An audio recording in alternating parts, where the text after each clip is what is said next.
Our next speaker before the show told me she uses her hands like an Italian. So I don't know exactly what that means. I don't think it's offensive, so be cool. But please give a gigantic welcome to the stage, Susie Backer.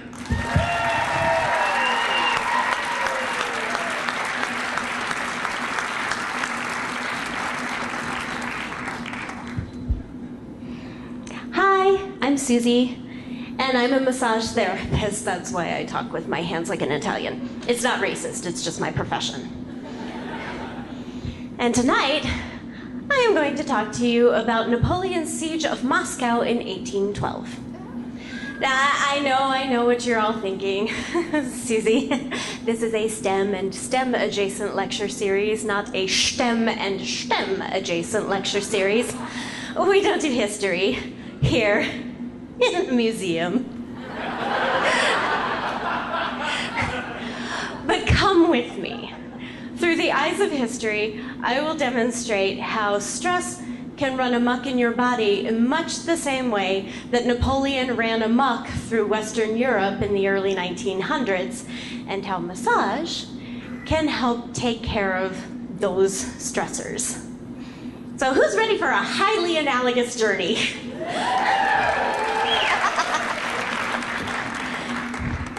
The year, 1799. France, still reeling from its civil war, was teetering on the brink of utter chaos. Children were starving in the streets, men and women being guillotined left and right, and it seemed like on every corner a bunch of people were singing, "I dreamed a dream in time gone by." Yeah, but it was awful. Until Napoleon Bonaparte.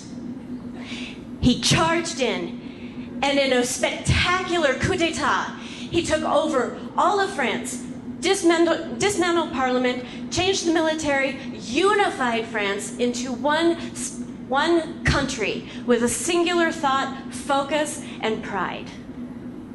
Adrenaline, like Napoleon, is good for you. It absolutely gives you focus. It gives you that joie de vivre. And it definitely gives you will to action. But the thing about adrenaline is it's a finite source in your body. It was only ever intended to be an intense, short-lived, and occasional experience. These days, adrenaline is as abundant as the next monster drink. Do you know what happens when Napoleon has a monster drink? He freaking invades Germany. But he doesn't do it alone. No. Napoleon needs his Josephine. And Josephine in the body is noradrenaline. So if Napoleon is all fight or flight, go left, go right, but go, go, go, Josephine is following quickly behind, tamping out the campfires, breaking down the tents, and sending all supplies to the front lines. Noradrenaline in your body, when adrenaline is on the go, temporarily shuts down your digestive system, colorectal motility, booping. It even diverts circulation away from the extremities, the hands, the feet, gonads, and certain parts of your brain, so that blood, glucose, and other nutrients can go to other parts of the brain, lungs, heart, and large muscle groups. So now we've got adrenaline and noradrenaline going, now we need the army. Cortisol. Now, I'm not going to give cortisol credit for being the entire army. It's more like the drum and bugle corps. It comes in a little behind the front lines, it drones on and on and on, and long after Napoleon and Josephine have gone to bed, the battle long since done, cortisol's still up like, ah, le bête, j'en viens, le bête, ah, le bête, j'en viens, le bête. Adrenaline and noradrenaline actually, after a perceived threat is finished, downregulates fairly quickly. But cortisol remains in your system anywhere from 30 minutes to over 2 hours before it downregulates to normalcy. Think about that for a second. How many times a day do you have an adrenaline rush? It starts with the morning alarm bell, and then the morning coffee, And then the morning commute. And then the morning office donut party. And then the morning office computer crash. And then the morning phone call from your 15-year-old son swearing that he has tuberculosis and that he needs to go home for the safety of the school. By midday, you're a wreck. So Napoleon is definitely on the rampage, and he's not going to stop until he takes Moscow. You need some assistance. So when somebody comes into my office, and they look like this, and they kind of talk like this, and they're like, no, seriously, just do whatever you need to do. Get in as hard as you can. Just get in there and just get it out. And no pain, no gain, right? Right? I hear that you want relief. I also know, biochemically, that relief is not going to happen in direct battle. I mean, seriously, you are paying me. So if you want me to go in all elbows a-blazing, I'll totally do it. But ask Poland what happened to them when they directly confronted Napoleon. It didn't end well.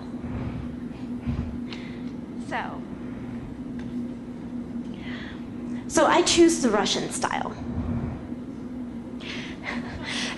Not the Russian style of massage, if you've ever had that. It is totally elbows a-blazing. We're just going back to the analogy. The Russians, seeing the French army on the horizon, knowing that the best case scenario, they'll take heavy casualties. Worst case scenario, they're subjects of France. Ew. They decided to take the next best route. They evacuated. They took their harvest, their livestock, all of their provisions, everything out of the city, burned it. They evacuated completely, left nothing for Napoleon and his army to sustain themselves. When you come onto my table, I would like your mind to evacuate from your body. Please don't evacuate on my table.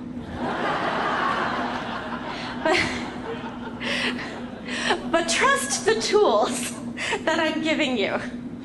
It starts with oxytocin, soothing touch, non-threatening. If your nervous system perceives even the slightest threat, adrenaline, noradrenaline, and cortisol aren't going to go anywhere, and your muscles are just going to keep bouncing me off, and I can't get anything done. So your body has to feel soothed, like it's trusting, like it's safe. Then next, take a nice deep breath in and out. If you've ever had a massage, deep breath in and out. Well, that raises GABA in your system, an incredibly important neurotransmitter that is anti-anxiety. What it does is it just gets everything fine. And all of a sudden you're like, you know what? If he does have tuberculosis, they can do Moulin Rouge for their spring musical. It's cool. Everything's cool. And now with GABA and oxytocin rocking, I bring in the final of the trifecta, which is the pleasure-seeking, reward-giving, pain-killing, homebrew morphine, dopamine. And now I can get deeper into the tissues. I can get more done faster. You have more breath, less anxiety. More trust, less threat. More reward with less pain. No pain, way more gain. That's my motto. So in conclusion, the next time Napoleon is trying to invade Europe, get it? Don't try to fight pain with pain. Come see me. I'm short, I'm French, and I have been kicking Napoleon Adrenaline's butt for the last 20 years. Thank you.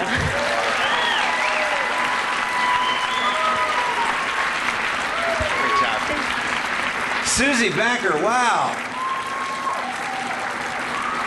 History and science together at last.